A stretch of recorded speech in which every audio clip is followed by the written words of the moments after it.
क्या बात है सीते? क्या तुम अयोध्या जाकर प्रसन्न नहीं होगी? कैसे रहूंगी? अयोध्या जाकर आप राजा होंगे, अपने कर्तव्य और प्रजा पालन में डूब जाएंगे। फिर मुझे कहाँ आपके साथ इतना समय मिलेगा जो यहाँ वनवास में मिलता है। वहां जय जयकार होगी, पर इस वन जैसी शांति कहाँ होगी। वहां आनंद के दीपक जलेंगे, पर जुगनुओं का दिव्य प्रकाश कहाँ होगा। ना ऐसी शांत नदी होगी और ना ऐसी पुष्प वर्षा। तो मेरे लिए तो हानि ही होगी ना आर्य।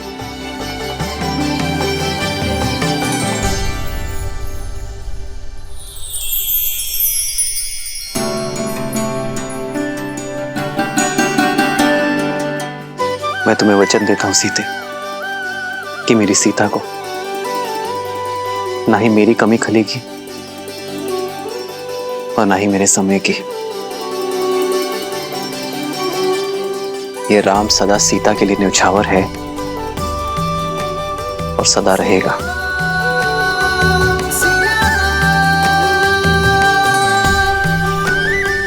कदाचित ये क्षण कभी समाप्त ना हो। कदाचित मैं जीवन भर के लिए ऐसे ही आपके कंधे पर सर रखकर बैठी रहूं, सदा सदा के लिए अपने श्री राम के पास। एक है पौरुष, एक समर्पण, एक है रूप तो दूजा दर्पण। जन्म जन्म का है ये संगम, राम रतन सीता वैभव धन। सिया राम सिया राम सिया राम सिया राम।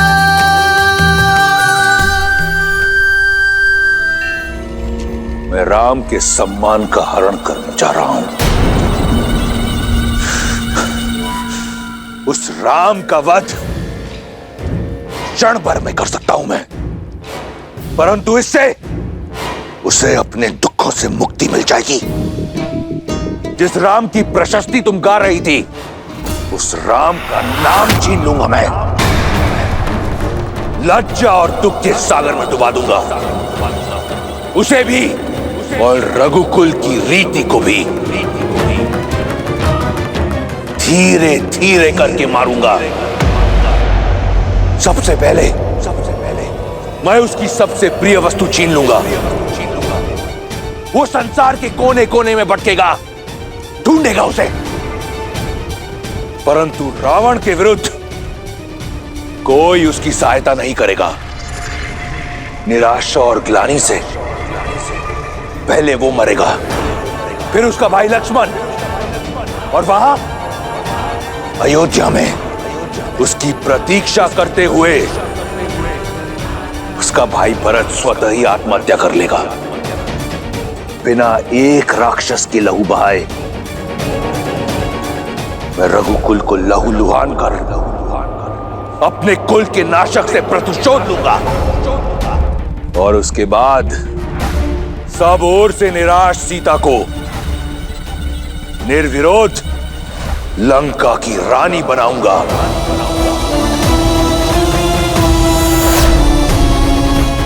जो कार्य वर्षों पहले स्वयंवर में अधूरा रह गया था, उसे पूर्ण करने को सज हो जाओ। सीता का स्वागत।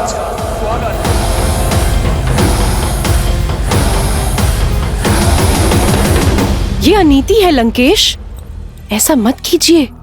अपनी बहन और राज्य के सम्मान के लिए युद्ध लड़ना वीरों का धर्म होता है। आप अपना धर्म निभाइए, अपने अपमान का प्रतिशोध लीजिए। मैं आपके लिए प्रार्थना करूंगी, किंतु एक स्त्री की गरिमा को भंग करना और ऐसा षड्यंत्र रचना सबसे बड़ा अधर्म है, विनाश का कारण है। आपका ये निर्णय लंका के विनाश का कारण बनेगा। मेघनाथ कभी आपको यह अनुचित नीति अपनाने नहीं देगा। उचित, अनुचित, धर्म, अधर्म, इसका पाठ मैं किसी से पढ़ना नहीं चाहता। मेघनाथ इस योजना में सम्मिलित नहीं होगा। इसके लिए मेरे फेंके टुकड़ों पर पल रहा मेरा दास ही पर्याप्त है, और यही होगी उसकी निष्ठा की परीक्षा। नहीं, मैं आपको ये पाप कदापि नहीं करने दूंगी। सावधान! मैंने तुमसे अनुमति नहीं मांगी, और तुम तो क्या, इस संसार में कोई लंकेश को चुनौती नहीं दे सकता।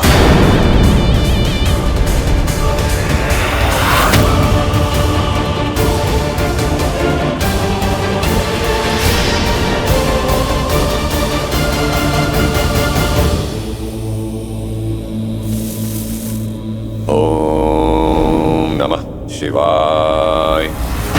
ओम नमः शिवाय। ओम नमः शिवाय। ओम नमः शिवाय। ओम नमः शिवाय। ओम नमः शिवाय। मारीच, आंखें खोलो। ओम नमः शिवाय। समझो साधना पूर्ण हुई। कैलाश पति ने ना सही, लंका पति ने तुम्हारी सुन ली। ओम मारीच, शिवाय। यदि एक बार और तुम्हें पुकारना पड़ा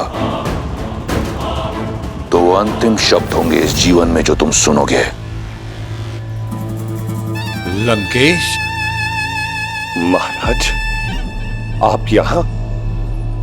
मुझ जैसे तुच्छ सेवक के यहाँ आपको आने की क्या आवश्यकता पड़ी? उद्धार के लिए। अगर सेवक स्वामी के किसी काम आए तो इसमें सेवक का उद्धार होता है। अपने प्रतिकार के लिए मुझे तुम्हारी आवश्यकता है। आपकी सेवा में मुझे सुख मिलेगा, परंतु संसार के सबसे बलशाली वीर को मुझ जैसे तुच्छ की क्या आवश्यकता पड़ गई महाराज? मेरे स्वाभिमान पर प्रहार किया गया है। मेरी बहन के अंग भंग करके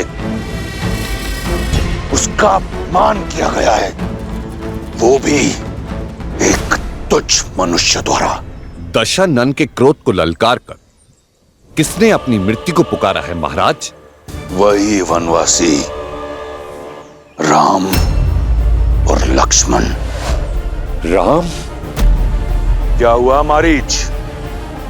तुम्हारे मौन में ऋण ना चुकाने का स्वर सुनाई दे रहा है। कोई संकोच है? संकोच नहीं महाराज, संदेह है। मेघनाथ जैसे इतने शक्तिशाली पुत्र के होते हुए मुझ जैसे वृद्ध की सहायता की क्या आवश्यकता पड़ गई महाराज? मेरी इस योजना में मुझे केवल तुम्हारी आवश्यकता है। मैं एक ऐसा व्यू रचूंगा जिसमें राम और उसका परिवार बिना किसी युद्ध के मारा जाएगा। राम दर दर भटकेगा और सीता पर केवल मेरा अधिकार होगा। राम? वही राम जिन्होंने सहस्त्र गजों की शक्ति वाली मेरी मां ताड़का का वध किया था? पुनः सोच लीजिए लंकेश, कहीं ये आत्म सम्मान का युद्ध आत्महत्या ना बन जाए। मारीच, रावण के समक्ष उसके शत्रु की प्रशंसा करना राजद्रोह है। अब तुम्हारे समक्ष केवल दो ही विकल्प हैं। या तो मेरी योजना में मेरा साथ दो, या तो फिर यमलोक के द्वार खटखटाने के लिए तत्पर रहो। क्या विकल्प चुनोगे? सुनना क्या है महाराज, मृत्यु तो सामने देख रहा हूं। लज्जाजनक हत्या पाने से अच्छा है कि मैं वीर गति पाऊं। आपने शरण दी थी, ऋणी हूं आपका, इसीलिए अपनी मृत्यु का भय नहीं, आपकी सुरक्षा का डर है मुझे, जिससे आप तुच्छ मनुष्य समझ रहे हैं। वो साधारण मनुष्य नहीं है, राम है, राम है वो। और मैं रावण, रावण, वो रावण, काल भी जिसका दास है। प्रस्थान की तैयारी करो मारीच। राधिकार और सीता दोनों मेरी प्रतीक्षा कर रहे हैं। रावण तो आपका भक्त है महादेव। आपकी चेतावनी का पालन करके उसने स्वयं को कितने वर्ष सीता से दूर रखा, किंतु अभी वो इस अनर्थ को करने का क्यों सोच रहा है? जब किसी का नाश समीप होता है तो उसका विवेक उससे दूर हो जाता है। रावण इतने समय तक मौन केवल इसलिए था क्योंकि उसके पास कोई उचित बहाना नहीं था, और अब शूर्पणखा के इस कृत्यों के पश्चात उसे एक अवसर मिल गया अपने दुष्कृत्यों को न्यायोचित ठहराने का। मंदोदरी, विभीषण, उन सब की चेतावनी को अनसुना कर वो एक ऐसे कर्म की ओर बढ़ चला है जो आने वाले समय में समस्त राक्षस जाति का सर्वनाश कर देगा।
ये तो नीरव बालक है। बालक नहीं महाराज, महाराज बलि ने भी वामन को बालक समझा था।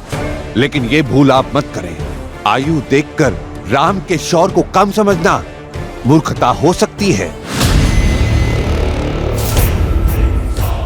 एक बार, केवल एक बार और राम की प्रशस्ति खाओ, फिर देखो कैसे कैसे मेरा दास यम यहां स्वयं आता है। तुम्हारी आत्मा लेने अपना ध्यान केवल हमारी योजना पर रखो। एक बार और। एक सेवक का कर्तव्य होता है कि वो अपनी स्वामी की हर बात माने। जैसा कहा गया है वैसा करो। जाओ।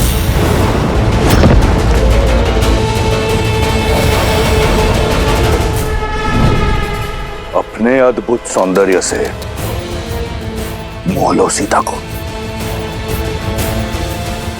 और दूर ले जाओ बालक राम को सीता से।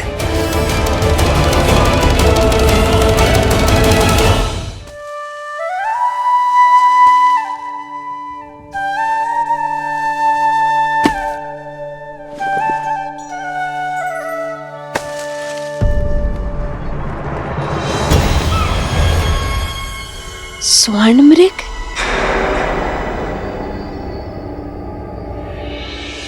उत्तम, अति उत्तम मारीच।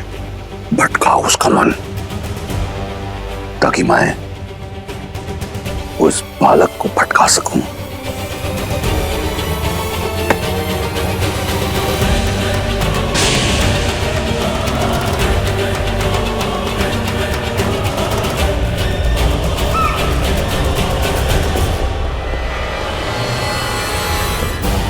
आर्य, लक्ष्मण भैया, देखिए कितना सुंदर स्वर्ण मृग है।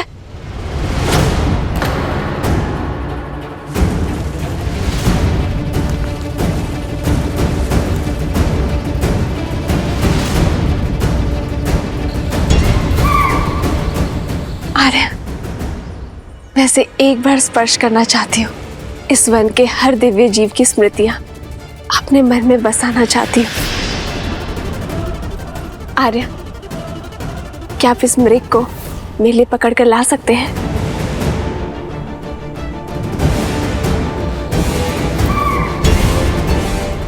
स्वर्ण मृग नहीं होते सीते। नहीं होते? तो ये यहाँ क्यों है? और इसका रूप कितना आनंददायी है आर्य।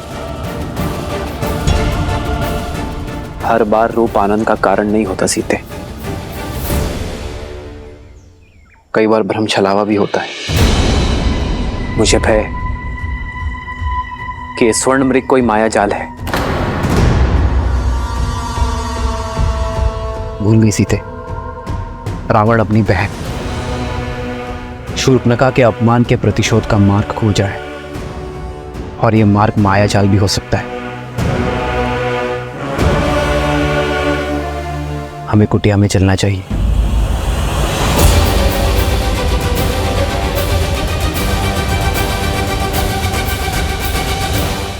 आओ। जिस श्री राम के नाम मात्र से उनके शत्रु में भय उत्पन्न हो जाता है, उनका साथ होने पर मुझे क्षति पहुंचाने का दुस्साहस रावण भी नहीं कर सकता है। जो अपने भाई कुबेर का घर लंका छीन सकता है, जो अपने आराध्य महादेव को वश में करने का दुस्साहस कर सकता है सीते, वो कुछ भी कर सकता है।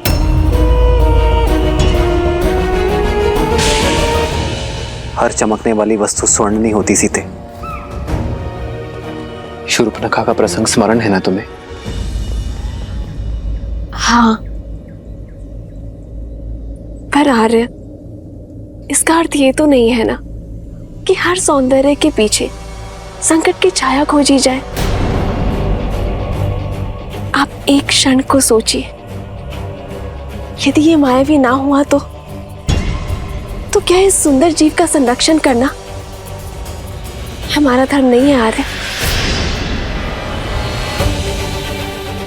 मैं इसके सौंदर्य के स्पर्श का अवसर खोना नहीं चाहती हूँ, और जीवन में धर्म और कर्तव्य निभाते निभाते क्षणिक खुशियों को खोना, ये भी तो एक बहुत बड़ी भूल है ना आर्य। और यदि ये मायावी हुआ तो भी आप है ना हर माया को भंग कर सकने में सक्षम। आर्य, इन 13 वर्षों के वनवास में मैंने आपसे कभी कोई कामना नहीं किया आर्य। और यदि आप फिर भी नहीं चाहते कि मैं उस सुंदर जीव के सामीप्य आऊं, तो मुझे स्वीकार है।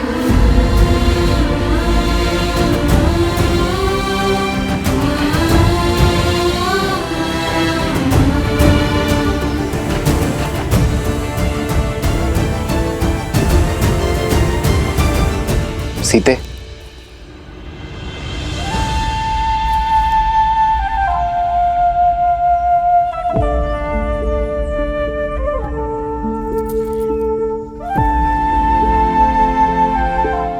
अपनी सीता को निराश नहीं देख सकता ये राम। यदि तुम्हारी प्रसन्नता इसी में है तो मैं तुम्हारे लिए स्वर्ण मृग अवश्य लेकर आऊंगा सीते।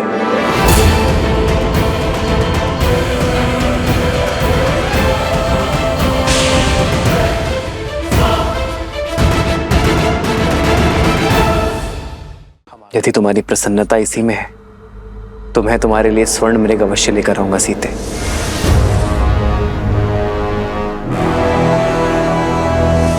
किंतु तुम्हें मुझे वचन देना होगा, जब तक मैं ना लौटूं तब तक तुम कुटिया में ही रहोगी।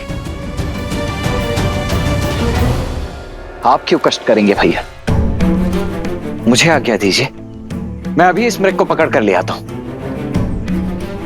नहीं लक्ष्मण, सीता ने मुझसे ये मांग की है। एक पत्नी ने अपने पति से आशा की है, जिसे निभाना मेरा धर्म है लक्ष्मण। एक पति का धर्म है।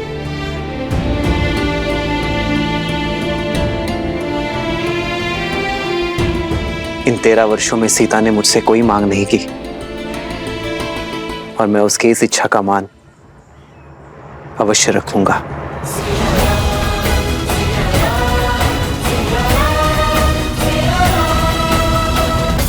लक्ष्मण, सीता का दायित्व मैं तुम्हें सौंप कर जा रहा हूं। स्मरण रहे, किसी अनिष्ट की छाया भी नहीं पड़नी चाहिए उस पर। आप निश्चिंत रहिए भैया, जब तक मेरे शरीर में प्राण है तब तक भाभी मां को कुछ नहीं होगा।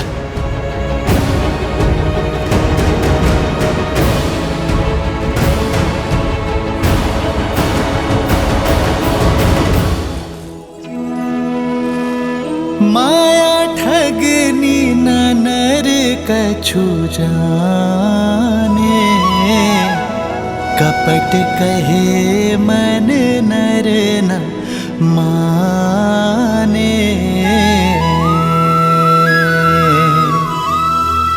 विपत्ति समय बने मनुज धीरा, कनक मृग लई चले रघुबीरा।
लक्ष्मण भैया, अब तक तो आपके भैया को लौट आना चाहिए था ना।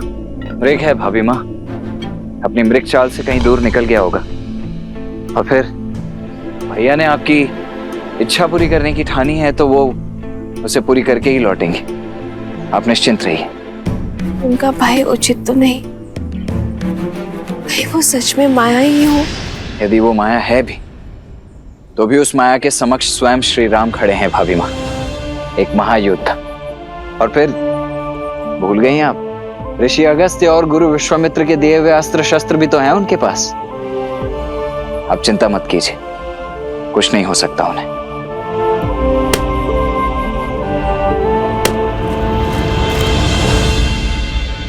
लक्ष्मण, लक्ष्मण, रक्षा करो लक्ष्मण, रक्षा करो लक्ष्मण, लक्ष्मण, लक्ष्मण, लक्ष्मण,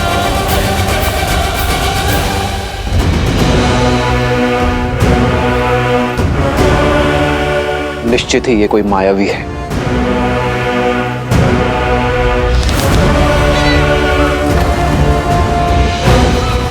लक्ष्मण, सहायता करो। ये तो आर्य का स्वर है ना?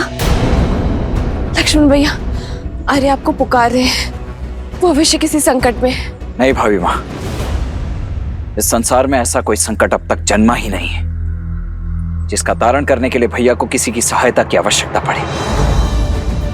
इस समय हमें सतर्कता का हाथ थामना होगा भाभी माँ, भय का नहीं। आप निश्चिंत हो जाइए और भीतर कुटिया में जाइए।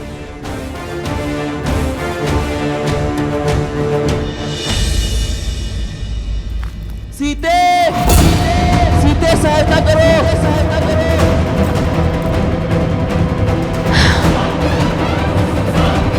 हे महादेव, मेरे आर्य संकट में है।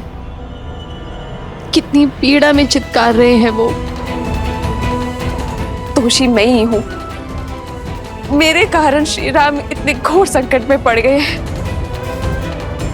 मेरे हट ने कितनी बड़ी समस्या खड़ी कर दी है। ये क्या कर दिया मैंने? हे महादेव,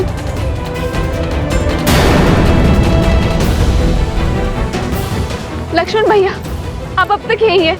जाइए, उनकी सहायता करिए।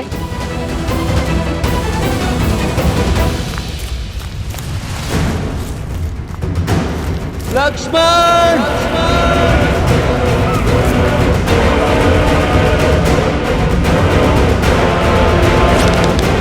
तुम्हें इस छल का मूल्य चुकाना ही होगा मायावी।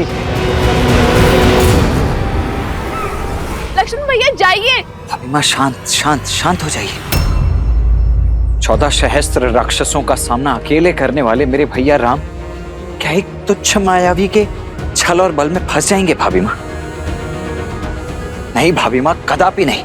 किंतु उनकी करुण पुकार मेरे हृदय को भेद रही है। कुछ अनिष्ट न हो जाए लक्ष्मण भैया। जाइए लक्ष्मण भैया, उन्हें आपकी आवश्यकता है। जाइए भैया। भाभी माँ, भैया ने मुझे यहाँ आपके साथ रहने की आज्ञा दी है। मैं कैसे? तुम्हारी भाभी उनके पास जाकर उनकी सहायता करने का आदेश दे रही है। परंतु भाभी माँ, मेरा यहाँ रहकर आपकी सुरक्षा करना ही मेरा परम धर्म और कर्तव्य है। मैं ये कैसे लांघ सकता हूँ? और आपका धर्म ये भी है कि आप अपनी भाभी, अपने बड़े भाई की पत्नी का आदेश माने।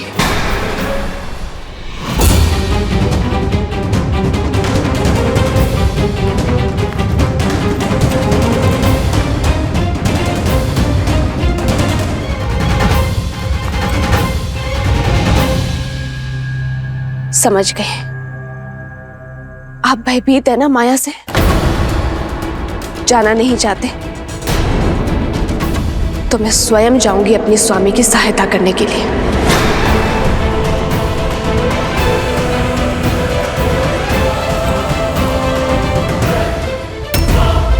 रुक जाइए भाभी माँ, रुक जाइए। अरे दया कीजिए। देखिए भाभी माँ, ये मैं भी समझ रहा हूं कि ये सब एक माया मात्र ही है, परंतु क्षण भर के लिए विचार करके देखिए। खर दूषण समेत 14 सहस्त्र मायावियों का सामना अकेले करने वाले मेरे भैया राम क्या एक मायावी का सामना नहीं कर पाएंगे?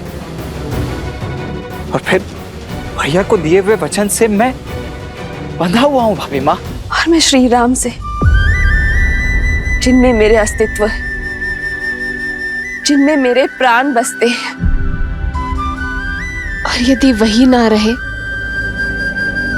तो मैं इन प्राणों का क्या करूंगी? मैं भी इन प्राणों को त्याग दूंगी। भाभी माँ रुकिए, रुक जाइए। ठीक है, आज जीवन में पहली बार अपने भैया की आज्ञा का उल्लंघन करेगा ये लक्ष्मण, ताकि आपकी आज्ञा का मान रख सकूं।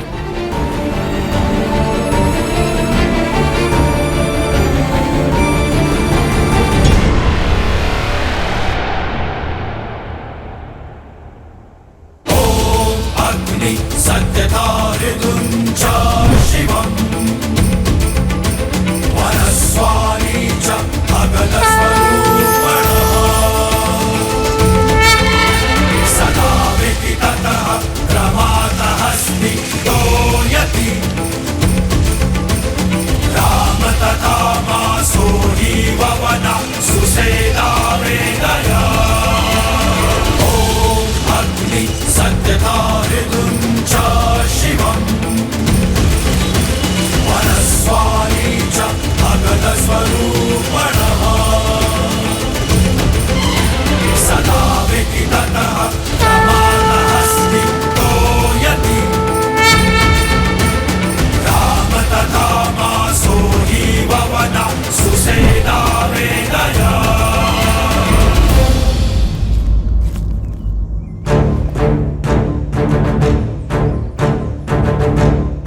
एक आज्ञा मैंने आपकी मानी, अब कृपा करके एक विनती आप भी मेरी स्वीकार कर लीजिए भाभी माँ। इस लक्ष्मण की अनुपस्थिति में ये लक्ष्मण रेखा आपकी सुरक्षा करेगी भाभी माँ। ये कोई साधारण रेखा नहीं है भाभी माँ।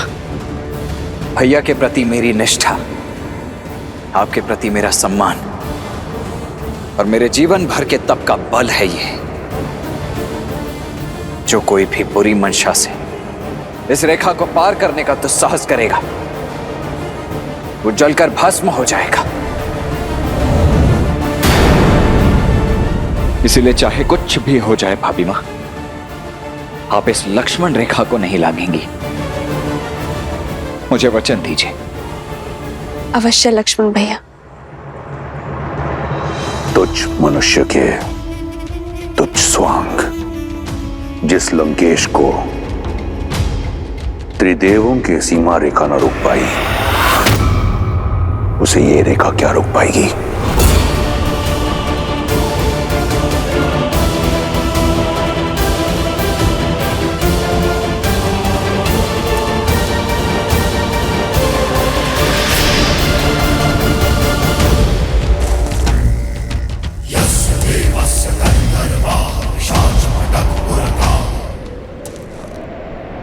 भिक्षाम देहि।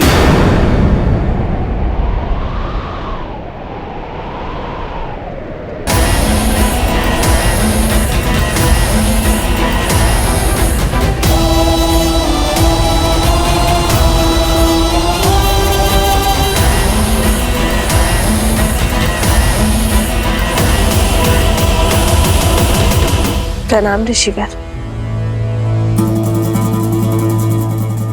राम के शौर्य की ख्याति और आपके तेज की महिमा इस वन से फैली और मुझे यहां खींच कर ले आई। ऋषि सुतीक्ष्ण जैसे अनेकों संत संसार भर में राम का गुणगान कर रहे हैं, तो दर्शन करने चला आया। श्री राम तो किसी कार्यवश वन के भीतर गए हैं। आप आदेश करिए, क्या सेवा कर सकती हूँ मैं आपकी? बड़ी दूर से आया हूं, भूखा हूं और थका भी। यदि भोजन के साथ विश्राम के लिए स्थान मिल जाए तो बड़ा आभार होगा देवी। अवश्य, आप यहीं रुकिए, मैं भोजन लेकर आती हूँ। मैंने कहा भोजन और विश्राम का स्थान दोनों चाहिए देवी। क्या आप एक थके अतिथि को अंदर आने का निमंत्रण नहीं देंगी? क्षमा चाहती हूँ ऋषिवर, मेरे पति और देवर दोनों ही यहाँ नहीं है और उनके अनुपस्थिति में पर पुरुष को भीतर आने का निमंत्रण कैसे दे सकती हूँ मैं? आप उनके आने तक यहीं बाहर प्रतीक्षा करिए।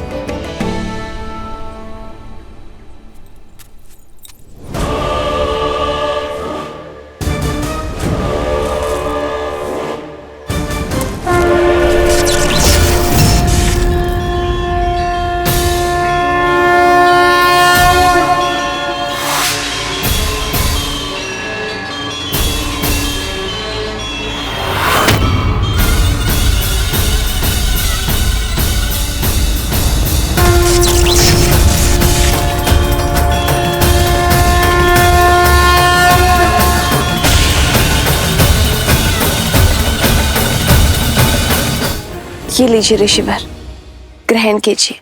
अब बैठ गया हूं, फिर से उठ नहीं पाऊंगा देवी।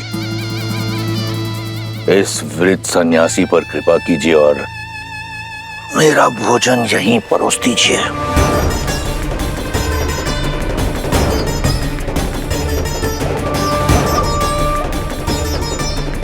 क्षमा चाहती हूँ ऋषिवर, पर मैं वचन की डोर से बंधी हूँ, ये रेखा नहीं लांघ सकती। आप स्वयं आकर ये भिक्षा ग्रहण कर लीजिए।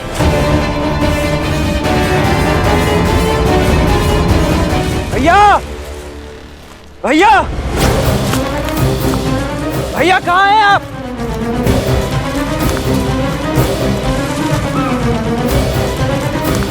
भैया भैया कहाँ हैं आप?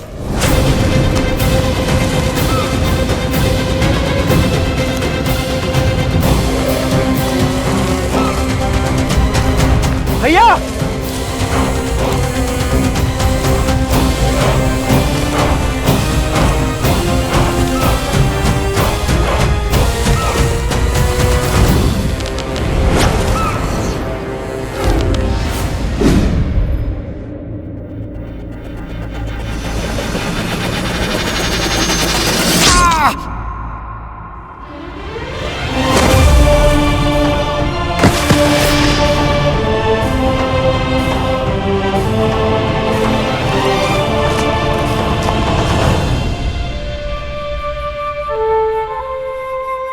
मैं वचन देता हूं कि अपनी मायावी शक्तियों का कभी दुरुपयोग नहीं करूंगा।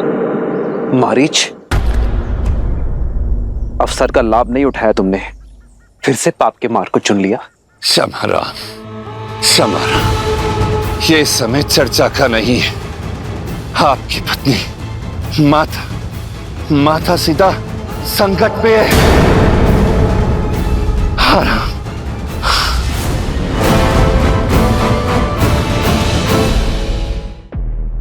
मैं बाहर नहीं आ सकते ऋषिवर, कृपया करके ये भिक्षा ले लीजिए।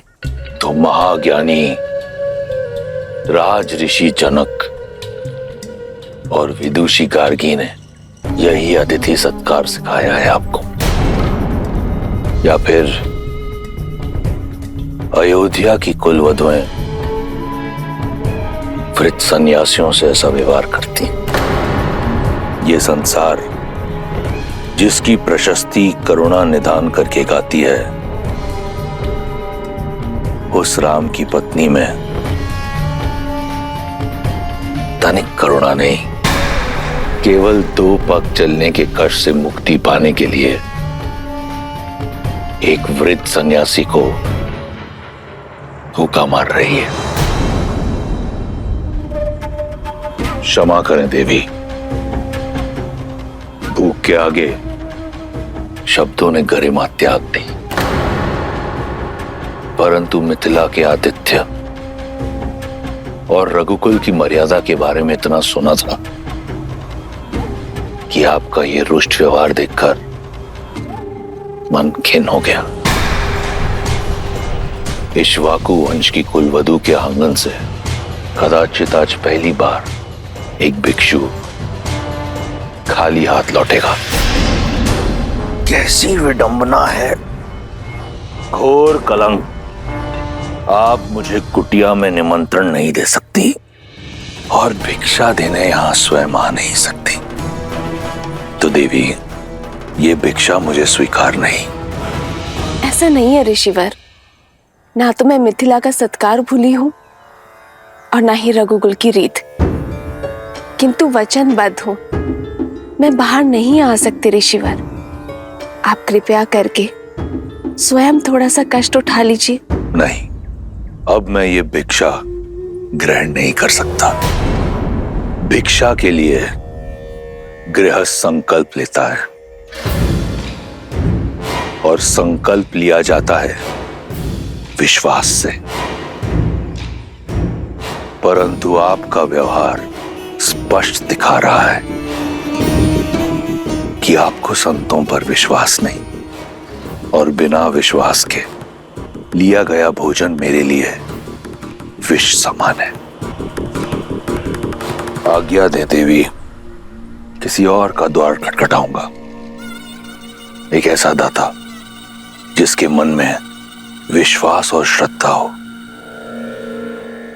विश्वास नहीं होता कि ये वही कुल है जहां हरीशचंद्र, दिलीप और नेमी जैसे धर्मात्मा हुए।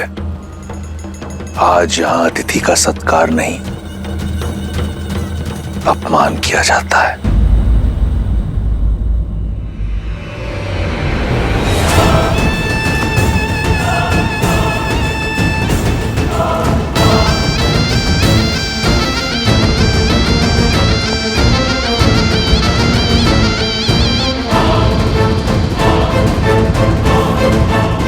रुकिए ऋषिवर।